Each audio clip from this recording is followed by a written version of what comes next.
Hi everyone, especially the young educated people of Nagaland. This is a strong message that I want to send to the youth of Nagaland who are staying in Nagaland and who are residing and working as immigrants outside of the state of Nagaland. As we all know that Nagaland state is preparing for the upcoming General Assembly elections, which is scheduled on next month, that is 27 February 2023. We all talk about change, and on top of that, people of Nagaland are longing for a change. And we have been talking about corruption, we have been talking about social reformation, political transformation. And right now, since election is approaching very near, people are saying that change is not possible in Nagaland. But on a lighter note, what I have experienced and what I have seen and what I have been observing as I move around and as I've been interacting with people, I have seen a positive reaction, positive response from the people wherever I go, wherever I meet people for the last 5 years after 2018 election. What I have noticed is that people are really longing for a change. It's just that we have to encourage the voters, we have to encourage the public. And I would like to encourage all the young educated people, wherever you are, make best use of your time. You can speak to your relatives, you can reach out to your relatives, you can reach out to your villagers and the ignorant voters. Tell them, make them understand the consequences of selling the vote. Make them understand the consequences of electing the wrong leaders, and make them understand that their single vote can bring a big impact to bring a social and political transformation in the present Naga society.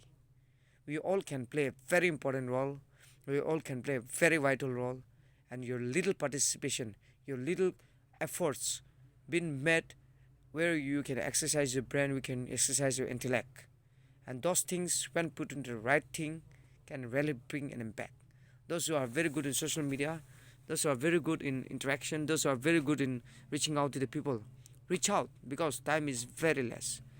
Yes, I will be contesting. I've decided to contest from Fort Gaspaniwan constituency, which is one of the biggest constituencies in Nagaland, comprising of almost 74,000 voters, where all the tribes exist in Nagaland. And to be frank and honest, I don't support tribalism.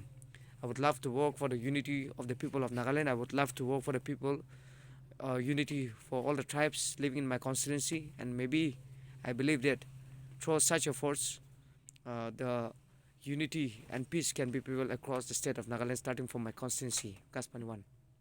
So I would like to appeal to all the voters, please don't create misunderstanding among the voters across Nagaland. Don't fight among the party workers. Let's all try our best and put our efforts to make sure that everybody have a free and fair election without fighting or without creating problems or without having misunderstanding among the Gambaras, without creating problems within the church leaders, without creating problems within the student union leaders. We all need to change our mindset. We all need to change the way we do politics.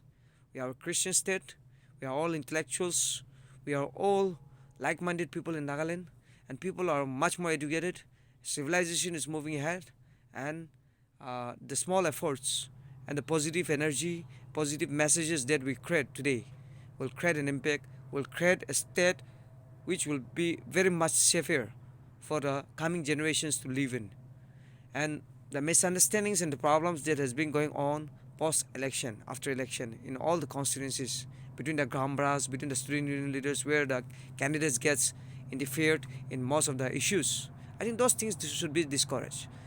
So elections will come and go, but the unity of the villagers, unity of the areas, unity of the subdivisions, unity of the regions should be prevailed.